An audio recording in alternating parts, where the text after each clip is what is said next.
You know that specific silence that settles over you when you've been kept like a beautiful secret for so long you forget you're allowed to need things? When the man who visits you at 2 a.m. and leaves before dawn hasn't asked a single real question about your life in 6 years, and you've trained yourself not to answer questions he never poses. I'm sitting in the brownstone Dominic Reed pays for, phone pressed against my ear, listening to my mother describe how my daughter's lips turned blue this morning. Turned blue while reaching for a glass of water. 11 years old and suffocating in a body that's betraying her one breath at a time. $30,000 a month keeps those lungs working. $30,000 I don't have because I'm not his partner or his wife, or even someone he introduces to his friends. I'm the woman who waits in expensive silence while he runs an empire I'm not supposed to understand. But I do understand it. 6 years is long enough to learn the architecture of power when you're invisible enough that powerful men forget to guard their words around you. The laptop screen glows blue in the dark. I type the location into an encrypted message. Hit send. Some betrayals don't feel like betrayals when the alternative is listening to your child die over a phone line. If you've ever made yourself small enough to fit into someone else's life, if you've ever wondered what it costs to be someone's secret stay, there are women who understand what it means to choose between being seen and being kept. The first rule Dominic taught me, though he never said it out loud, was that I existed only in the margins of his life. I learned this on our 3rd month together when I suggested meeting his business partner for dinner. He'd looked at me with something between amusement and confusion, like I'd asked to accompany him to a board meeting wearing a bathrobe. "That's not how this works, Sophia," he'd said, running his thumb along my collarbone. "You're my sanctuary. I don't contaminate sanctuaries with the world." I'd smiled, nodded, made myself smaller. 6 years later, I've perfected the art of shrinking. I know which questions to never ask. I know to silence my phone when he's here, to never mention friends or family, or the life I might have beyond these walls. I know how to exist as a beautiful absence, present enough to satisfy him, invisible enough not to complicate him. What he doesn't know is that I had a daughter before we met. Nadine. Named after my grandmother who survived things she never spoke about, who taught me that some silences are survival strategies and some silences are slow deaths, and you don't always know which is which until it's too late. Nadine lives with my mother in Charleston, 600 miles away, because when I met Dominic, I was drowning in medical debt and hospital bills and the particular desperation of a single mother whose child was born with lungs that don't work right. When he offered me this brownstone, this life, this beautiful prison of silk sheets and windows that don't open, I took it. Told myself I'd figure out how to ask for help later, once I'd proven I was worth keeping. I never did figure out how to ask. The phone call from my mother comes on a Tuesday night in October. Dominic's in my bed, asleep in that preternatural way vampires sleep, completely still, barely breathing, like death practicing for the real thing. Her oxygen saturation dropped to 78%. My mother whispers, her voice cracking around the numbers. They're talking about intubation, about whether her lungs can recover from this or if she stops. Can't say the rest. I stand at the window overlooking Peachtree Street, the city glittering below me like a promise someone else made to someone else. How much? For this month's treatments? The same. $30,000. But Sophia, the pulmonologist said, she said we need to start considering transplant options. And that's not covered by what we have. That's. How much? I ask again, and my voice sounds like it's coming from underwater. $800,000. Plus immunosuppressants for the rest of her life. Plus. I end the call. Can't listen anymore. Can't reconcile the number with the man sleeping in my bed who spent $6,000 on a bottle of wine last week because the year was significant to him for reasons he didn't explain and I didn't ask about. Dominic's phone sits on the nightstand, screen dark. I know his passcode. Learned it 2 years ago when he was in the shower and I needed to silence an alarm he'd forgotten to turn off. I've never used that knowledge for anything. Until tonight. His messages are a map of power. Meeting locations. Names I recognize from news reports. Financial figures that make my hands shake. Territory disputes between vampire houses that control everything from shipping routes to city council seats. I take screenshots. 3 of them. Close the phone. Stand there in the blue darkness, feeling my heart hammer against my ribs. The contact information for Alexander Webb, Dominic's rival, the vampire who's been trying to take Atlanta for a decade, I'd found that 6 months ago. Dominic left a paper file on my coffee table with Webb's name redacted in every document, but the redactions were just thick enough to count the letters. Just careless enough for someone patient and desperate to decode. I'd saved the number. Told myself I'd never use it. I send the screenshots at 3:47 a.m. from a burner phone I bought with cash from a grocery store in a neighborhood Dominic has never visited and never will. The response comes in 14 minutes. How much do you want? I type, $5,000. Wire transfer. I'll send account information. 3 dots pulse. Then, for this quality of intel, I'll give you 10. And I'll be in touch when I need more. The money appears in an offshore account by sunrise. Dominic wakes at 8 p.m., kisses my shoulder, asks what I did all day. I tell him I read a book about architecture. He smiles like I've said something charming. That $10,000 pays for 3 weeks of Nadine's oxygen. 3 weeks of my daughter breathing while I sit in this brownstone and practice the silence that's keeping her alive. I tell myself it's temporary, that I'll find another way, that I won't do it again. I do it again 17 days later. And again. And again. 3 years is long enough to become fluent in betrayal. To learn its rhythms, its escalations, its particular grammar of compromise. The first year, I sold schedules, meeting times, the names of restaurants where Dominic conducted business over meals I would never be invited to share. Small intelligence that felt almost victimless. What harm could come from knowing he'd be at a specific steakhouse on a Tuesday night? Alexander Webb paid me $5,000, then 8, then 12. Each payment bought another month of Nadine's breathing treatments, another month of her waking up without her lips turning the color of winter sky. I told myself I was only selling information that was practically public, that I wasn't really hurting anyone, that the distance between Atlanta and Charleston was enough to keep my 2 lives separate, enough to keep my daughter's breath from being contaminated by my choices. I was lying to myself. I knew it even then. The second year, Dominic started losing ground. Small erosions at first, a shipping contract that fell through at the last minute, a territory negotiation that collapsed when his opponent knew exactly which terms were non-negotiable. I watched him come to me more frustrated, more tense, the weight of holding power pressing down on him in ways that made him reach for me differently. Harder, like he could fuck away the feeling of losing control.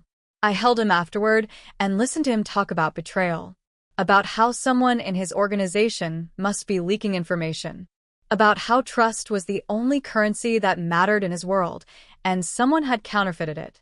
I'll find them, he said into my hair, his arms tight around me. And when I do, they'll understand what it costs to make a fool of me.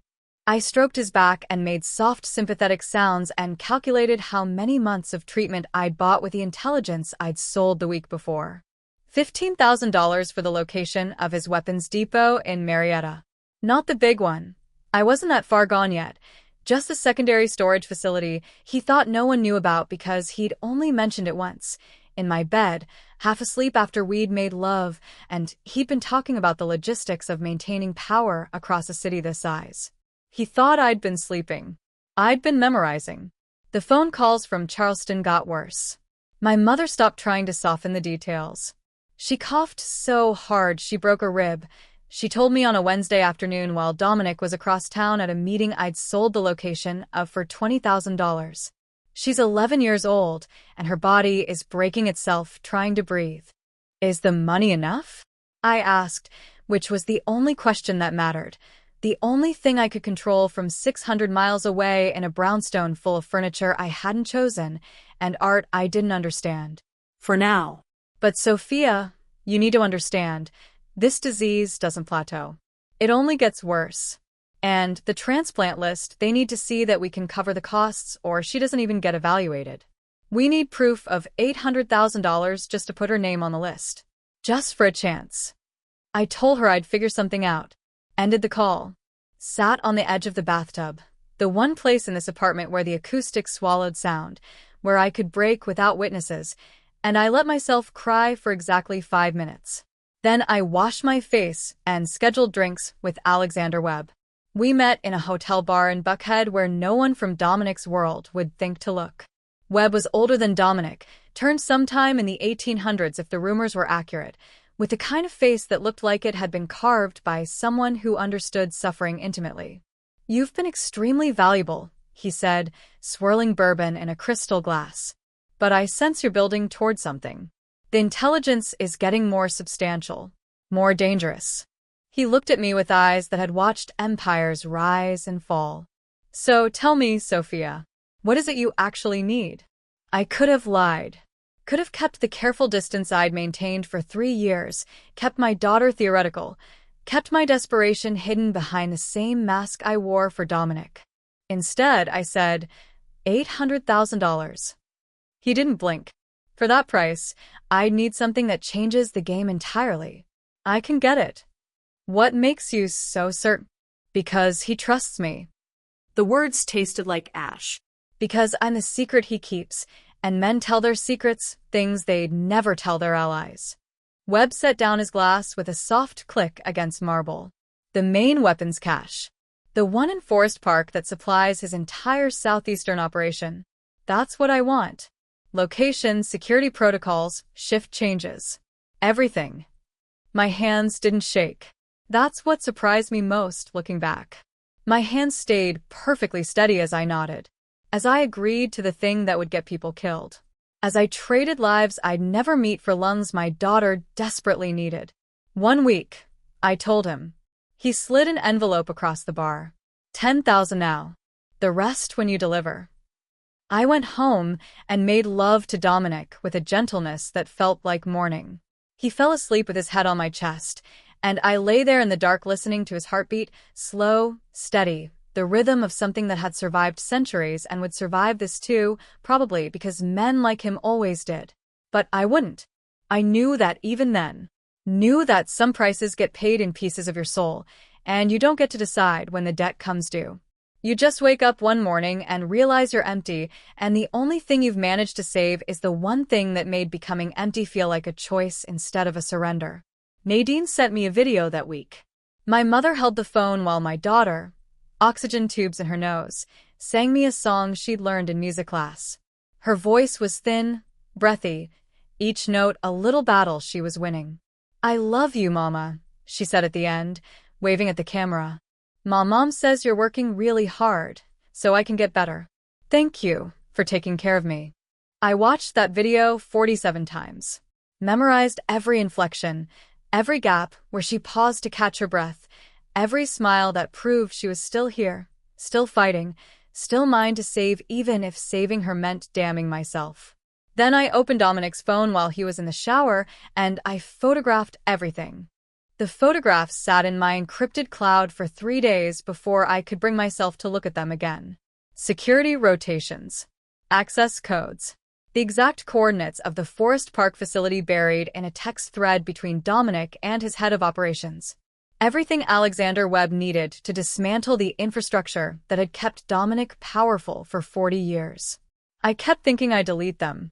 Wake up and decide my daughter would understand someday that there had to be another way, that I couldn't actually cross this particular line and still recognize myself in mirrors. Then my mother called at 4 a.m. "We're at the hospital," she said, and her voice had that hollow quality that meant she'd been crying for hours. "They intubated her 20 minutes ago. Her lungs are failing, Sophia. Not struggling, failing. They're saying days, maybe a week if we're lucky, and that's only if we can get her on the transplant list immediately. But they need financial clearance first. They need proof we can pay before they'll even evaluate her." I could hear machines beeping in the background. Could hear my daughter's life being measured in electronic pulses, reduced to numbers on screens that meant everything and nothing. "Mom," I said, and my voice came out surprisingly steady. "I need you to listen to me very carefully. You're going to get a wire transfer in the next 72 hours. $800,000. Don't ask me where it came from. Don't ask me what it cost. Just promise me you'll use it to save her." The silence on the other end lasted so long I thought the call had dropped. Then, "Sophia, what did you do?" "I did what mothers do," I told her. "I made sure my daughter gets to grow up." I met Alexander Webb in the same hotel bar 40 minutes later. Handed him a USB drive with every photograph, every detail, every betrayal I'd documented in Dominic's most vulnerable moments. He examined it briefly, then transferred $790,000 into my account. The remaining $10,000, he explained with something almost like kindness, was compensation for my previous work. A bonus for loyalty to a cause I'd never believed in but had served better than most of his actual allies. "You understand what happens next," he said. It wasn't a question. "People die." "Dominic's people," he corrected. "People who've built their lives on violence and exploitation." Does that make it easier? It didn't. But I nodded anyway, because what else was there to do? I'd already sold the information. The deaths were already set in motion, whether I acknowledged them or not. "When?" I asked. 72 hours. "I need time to position my people to make sure we can hold what we take." He studied me across the dim bar light. "You should leave town. Disappear. He'll find out eventually, and when he does." "I'll still be here," I interrupted. "In the brownstone. Where he left me. That's suicide." "Maybe." I stood, smoothed my dress with hands that had stopped shaking somewhere around the 3rd year of betrayal. "But I'm tired of hiding. Tired of being the secret he keeps. If I'm going to pay for this, and I will pay for it, I'd rather do it looking him in the eye." The attack happened on a Thursday night. I was home, as always, waiting in the silence Dominic had trained me to perfect. I'd wired the money to Charleston that morning, watched the numbers disappear from my account and reappear as hope in a hospital system that measured children's lives in dollars and viable organs. My mother texted at 6 p.m. "They're evaluating her tomorrow. Real doctors. A real chance. How do I even thank you?" I didn't answer. Couldn't explain that gratitude felt obscene for something purchased with photographs taken while a man who loved me, or loved the version of me he'd created, slept beside me trusting I was simply the beautiful, uncomplicated thing he'd decided I was. The news broke at 9:47 p.m. My phone lit up with alerts about an explosion in Forest Park, about casualties at a facility no one was supposed to know existed. 16 dead, the initial report said. Later that number would climb to 19 as people died from injuries sustained in the blast and the firefight that followed. 19 people with families. With lives that mattered just as much as my daughter's, even if I couldn't let myself think about that, or I'd fracture into pieces too small to ever fit back together. I turned off my phone, sat in the dark brownstone with its expensive furniture and its windows that didn't open, and I understood, finally, what I'd become. Not a victim. Not someone forced into impossible choices by circumstance. A woman who'd looked at the cost of her daughter's life and decided she could afford it as long as she never had to meet the people paying the actual price. Dominic would come soon. Would stand in this room and demand explanations I couldn't give without destroying the last fragments of whatever I'd once believed about myself. Would look at me with betrayal in his eyes and never understand that I'd learned betrayal from him. From 6 years of being loved only in the hours between midnight and dawn, of being kept like a secret too shameful to speak in daylight. I wondered if he'd kill me quickly or slowly. If vampire justice was merciful, or if it understood the value of making examples. I wondered if Nadine would remember me, or if my mother would decide some truths were too heavy for children to carry, even children who'd been saved by them. Mostly, I wondered if there was a difference between sacrifice and murder when the person you were killing was yourself, piece by piece, until the only thing left was a mother's love and the blood it had cost to prove it. The door opened at 11:33 p.m. I didn't turn around. Didn't need to see his face to know what I'd destroyed. "Sophia," Dominic said, and his voice held the kind of grief that comes from realizing you never knew someone at all. "We need to talk." I stood, smoothed my dress, turned to face him. "I know," I said. "I've been waiting." He looked different standing in my doorway, smaller somehow, despite the predatory power that still emanated from him like heat. Or maybe I'd just grown large enough in my own devastation that his presence couldn't diminish me anymore. How long? He asked, and his voice was so quiet I almost couldn't hear it over the sound of my own heartbeat. 3 years. He flinched. Actually flinched, like I'd struck him. 3 years.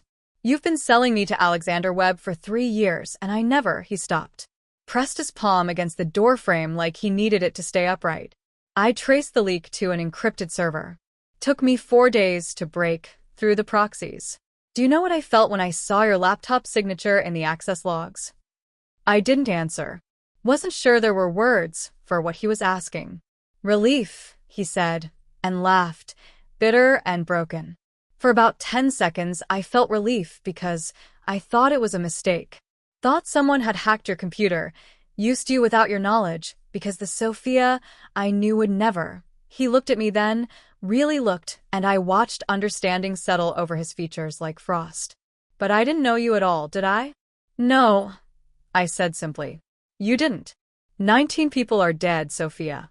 19 of my people, some I've known for decades, and they died because you. His voice broke. Why? Was it money? Because if you needed money, all you had to do was ask. I would have given you anything. I couldn't ask. Why not? Because you never wanted me to need anything.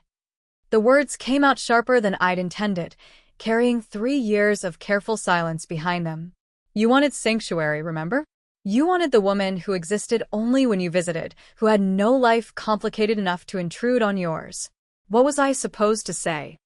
I know I'm your secret, the person you hide from everyone you know, but I need $800,000 to save my daughter's life? He went completely still. You're what? My daughter. I walked to the window, looked out at Atlanta glittering below us like all those lives I'd traded for one. Nadine. She's 11. Has cystic fibrosis. Lives with my mother in Charleston because 6 years ago I was drowning in medical debt and you offered me this beautiful prison. And I thought. My voice caught. I thought I could keep her separate. Keep her safe from the choices I was making. Keep her breathing by becoming whatever you needed me to be. You have a daughter. He said it like he was testing the words, trying to make them make sense in the world he thought he'd understood.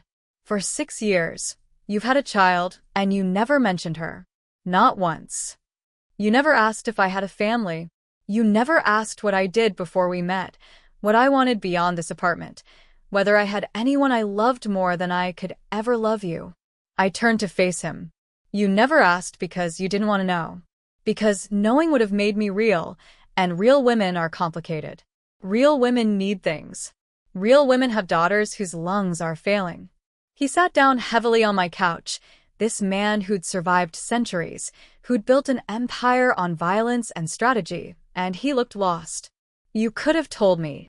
When? During which conversation about my life did you create space for that? You came here for sex and silence. For a woman who existed only in the margins of your life, who never demanded more because demanding felt like breaking rules I didn't even know I was agreeing to. I would have helped her. His voice was raw now, stripped of the controlled power he usually wore. If you'd told me your daughter was dying, I would have paid for everything. The treatments, the transplant, all of it. I know, I said quietly, and that was the truth that hurt most. I know you would have. But accepting help from you would have meant admitting I needed you for something real, something that mattered beyond these walls. And I was too afraid that needing you would give you the power to leave. That saving my daughter would become leverage you held over me forever. So instead you sold me out, dismantled my empire piece by piece, got 19 people killed. He looked up at me with eyes that held something worse than anger. Grief. Do you understand what you've done, Sophia? Alexander controls half of Georgia now. My territory, my alliances, everything I've spent 40 years building, gone. Because you couldn't trust me enough to ask for help. I couldn't trust you enough to believe I deserved it. I corrected. There's a difference.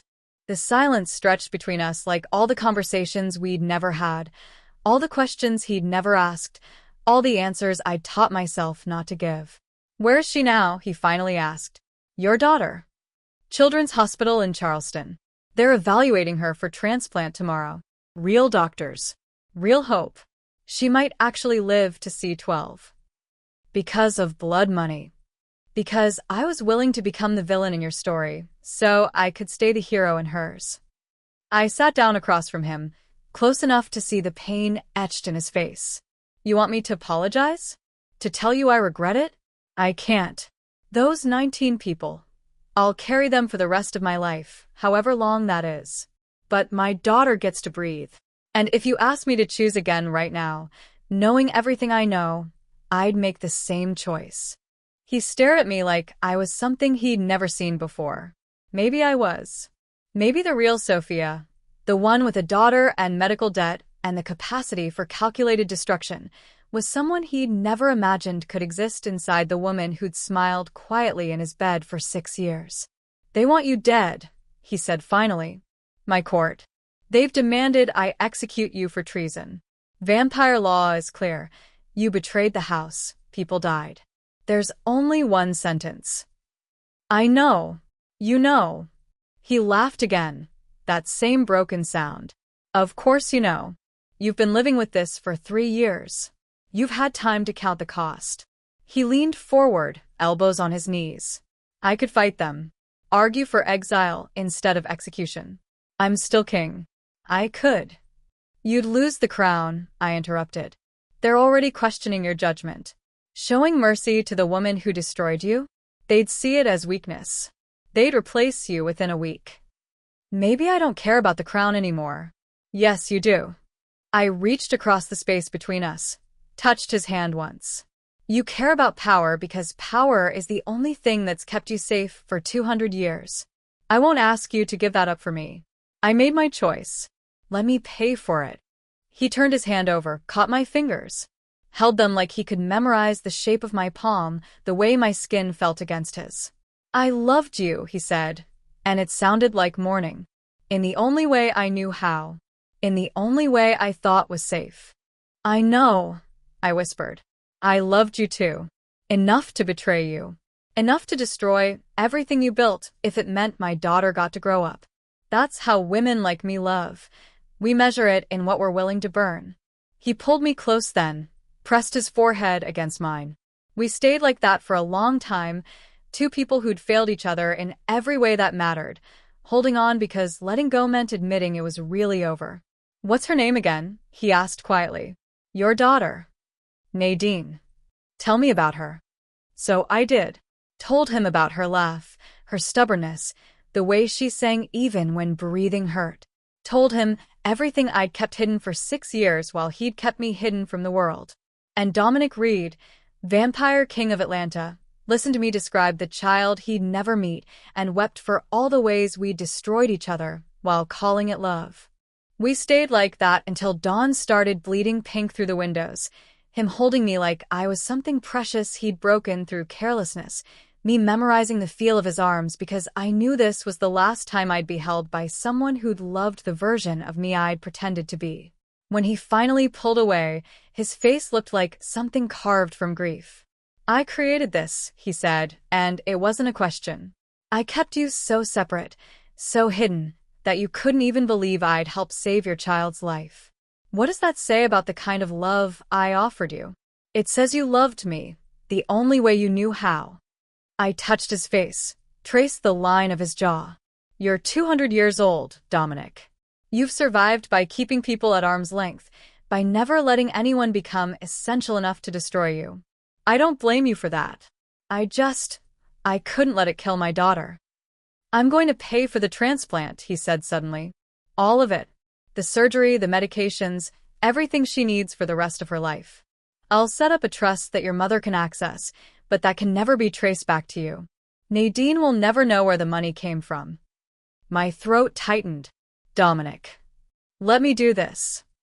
His voice cracked. Let me save one thing from this wreckage. Please. I nodded because I couldn't speak. Couldn't articulate what it meant that he was offering this now, after everything, when it no longer changed what was coming. He made the calls right there in my living room while I sat on the couch and watched the sun rise over a city I'd never see again. Listen to him arrange wire transfers and medical consultations with doctors whose names I recognized from desperate late-night Google searches about cystic fibrosis survival rates. "She's scheduled for transplant evaluation this afternoon," he said, ending the final call. "They'll fast-track her to the top of the list. The money's already cleared." He looked at me with eyes that had seen centuries, but had never seen this particular flavor of loss. "She's going to live, Sophia. Your daughter is going to live." The sob that broke out of me was ugly and raw, and 3 years overdue. I bent forward, pressed my face against my knees, and cried the way I hadn't let myself cry since the first time I'd sent encrypted photographs to a man who wanted to destroy the person sleeping beside me. Dominic sat next to me, didn't try to comfort me or tell me it would be okay.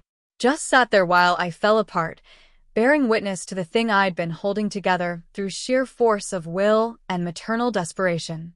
When I could finally breathe again, he said quietly, "The court meets in 3 days. They've already decided your sentence. I can't overturn it without losing everything. I know. They want it done publicly. An example to anyone else who might consider betraying the house." He took my hand. "I can make it quick. I can make sure you don't suffer. That's the only mercy I have left to offer." That's more than I expected. I wiped my eyes with the back of my free hand. "Will you, after it's done, will you check on her sometimes? Just to make sure she's okay? You don't have to tell her who you are or why you're doing it. Just—" "I'll watch over her for as long as she lives," he interrupted. "I promise you that. She'll never want for anything. She'll never know the cost you paid for her survival, but I'll make sure your sacrifice wasn't for nothing." The relief that flooded through me was almost painful in its intensity. "Thank you." "Don't thank me." His voice was bitter. "If I'd been less of a coward, less afraid of letting you matter, none of this would have happened. You'd be here, Nadine would be healthy, and 19 people would still be alive. This is my fault, Sophia. All of it. We're both responsible," I said. "I made my choices. You made yours. We're just 2 people who loved each other wrong and couldn't figure out how to fix it before it destroyed everything." He pulled me against him one more time, buried his face in my hair. "I'm so sorry," he whispered, "for keeping you silent, for making you small enough to fit into my life without disrupting it, for never asking who you were when I wasn't there to see you." "I'm sorry too," I murmured, "for not believing you'd save her if I asked, for choosing treason over trust, for—" my voice broke, "for not being brave enough to demand more from you when it might have made a difference." We sat there as morning light filled the brownstone, 2 people mourning a relationship that had never been real enough to survive reality. I thought about Nadine waking up in a hospital bed in Charleston, her mother nowhere to be found, never knowing that the lungs that would save her came at the price of my life. I thought about the 19 people I'd sacrificed for one. Whether their families would understand, whether there was any calculus that made trading 19 lives for one mathematically or morally defensible. I thought about how women like me, mothers caught between impossible choices, never get remembered as heroes. We get remembered as traitors or villains or cautionary tales about what happens when you love something more than you love your own survival. My mother called at noon. "They just finished the evaluation," she said, her voice thick with tears. "She's a perfect candidate. They're saying 2 weeks, maybe 3, and she'll have new lungs. Real lungs that work." "Oh, Sophia, I don't know how you did this, but you saved her. You saved our baby." "Tell her I love her," I said, memorizing my mother's voice because I'd never hear it again after the court passed its sentence. "Tell her every day. And when she's old enough to ask about me, I'll tell her you were the strongest person I ever knew," my mother interrupted. "I'll tell her you loved her enough to do impossible things. I'll make sure she knows." I ended the call before I could fall apart again. Looked at Dominic sitting across from me, this man who'd loved me in margins and shadows, who'd kept me like a secret and was now paying for that silence with everything he'd built. 3 days, he said. 3 days, I echoed. And we waited together for the price of our failures to come due. Those 3 days passed like a held breath, too fast and impossibly slow at the same time. Dominic stayed with me. Not because the court allowed it, but because he was still king and he decided that if they were going to take this from him, they'd do it on his terms. We didn't make love. Didn't pretend we could recapture something that had only ever existed in the spaces between honesty. We just existed together. Talked about things we'd never discussed in 6 years. My childhood in Charleston, his turning in 1824, the way immortality felt like carrying an ocean in your chest and never being allowed to set it down. Do you regret it? I asked him on the second night. Becoming what you are? He thought about it for a long time. I regret what it cost me. The ability to trust. To love without calculating whether someone will still be there in 50 years. To let myself need someone without it feeling like building a house on sand. He looked at me. I regret that it made me keep you the way I did. Like you were something I could preserve by never fully letting you exist. On the third morning, my mother called. She's in surgery, she said, and I could hear the terror and hope warring in her voice. They found a match. Nadine's getting her new lungs right now. I pressed my hand against my mouth to keep from making a sound that would break me. Dominic reached for my other hand, held it tight. She's going to be okay, my mother continued. The surgeon said, he said she has every reason to expect a normal life. A full life. She'll get to grow up, Sophia. Our baby girl gets to grow up. I'm so glad, I whispered, and I was. God, I was. Even knowing what it had cost, what it was about to cost, I was grateful down to the marrow of my bones that my daughter would breathe freely for the first time in 11 years. I wish you could be here, my mother said. I know whatever you're doing must be important, but tell her I love her when she wakes up, I interrupted gently. Tell her that every single day of her life, she's been loved more than anything in this world. Can you promise me that? Always, she said, and I heard her crying now. Always, baby. I promise. The court convened at sunset in a warehouse Dominic's people had controlled for decades. 20 vampires, some centuries old, gathered to pass judgment on the human who dismantled their king's empire. They didn't let me speak. Didn't ask for explanations or defenses.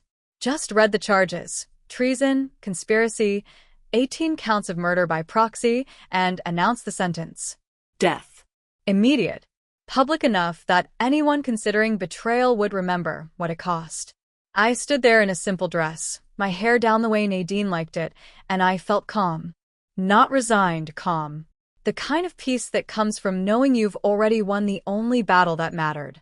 Dominic stood among his court, his face a careful mask, and executed the sentence himself, because that was the mercy we'd agreed on. Quick. Clean. His hands instead of a stranger's. I'm sorry, he whispered as he stood behind me. For all of it. Don't be, I told him. She's breathing. That's all I needed. The last thing I thought about was Nadine waking up in a hospital bed with new lungs and a future full of all the ordinary things I'd bought her, with extraordinary violence.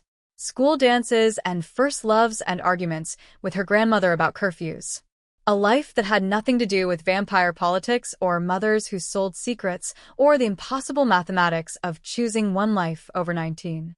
She wouldn't remember me clearly. 11 years old, she'd forget my face eventually, my voice, the specific way I'd held her before I'd left for Atlanta and never came home. But she'd remember being loved. My mother would make sure of that. And that was enough. 60 years is a long time to keep a promise to a dead woman. But Dominic kept it. Set up anonymous trusts that paid for Nadine's medications, her college education, her wedding when she was 28 to a kind man who made her laugh. He never approached her. Never let her know he existed. Just watched from whatever distance the situation required and made sure she never wanted for anything. She lived well. Married, had 3 children who never knew their grandmother had cystic fibrosis genes. Became a music teacher of all things, spending her days teaching children to sing the way she'd taught herself despite lungs that had tried to kill her. She died at 71 on a Tuesday morning in spring, surrounded by family, her breathing easy and unlabored until the very end when her heart simply decided it had beaten enough times. Dominic attended her funeral from the back of a small church in Charleston. Watched them lower her into the ground next to me, next to the mother she barely remembered, but whose name she'd given to her youngest daughter. He stood there after everyone had left, looking at two headstones side by side, and finally understood what I'd been trying to tell him in that brownstone 6 decades ago. Some silences aren't loyalty. They're evidence that you never made someone feel safe enough to speak. That you loved them in such careful, controlled ways that asking for help felt like breaking an unspoken contract. He'd kept me quiet by keeping me small. And I'd chosen betrayal over vulnerability because vulnerability required believing I deserved to be saved, and he'd never given me reason to believe that. "She had a good life," he said to my grave, his voice carrying across the empty cemetery. "Everything you wanted for her. She grew up healthy and happy and loved. She never knew what you did. Never carried the weight of it." He paused. "I've watched over her for 60 years, Sophia. Kept my promise. And I've spent every single one of those years understanding that I created the silence that killed us both." The wind moved through the trees, carrying the sound of children laughing somewhere in the distance. Children who would grow up and make impossible choices, and learn that loving someone sometimes means destroying yourself to save them. He stayed until dark fell completely, this vampire king who'd lost his empire trying to hold on to power and lost something far more valuable in the process. Then he walked away from two graves that held the only real thing he'd had in 2 centuries of existence, a woman who'd loved him enough to betray him, and the daughter she'd saved by learning that some prices can only be paid in silence and blood, and the particular courage of mothers who choose their children over their own souls. There are others like me in this city. Women who learned that the price of loving someone powerful is often paid in pieces of yourself you can't get back. These stories don't always surface. They're easy to lose if you let them slip past. But they exist. And they remember what it cost to measure love, not in what you kept, but in what you were willing to burn.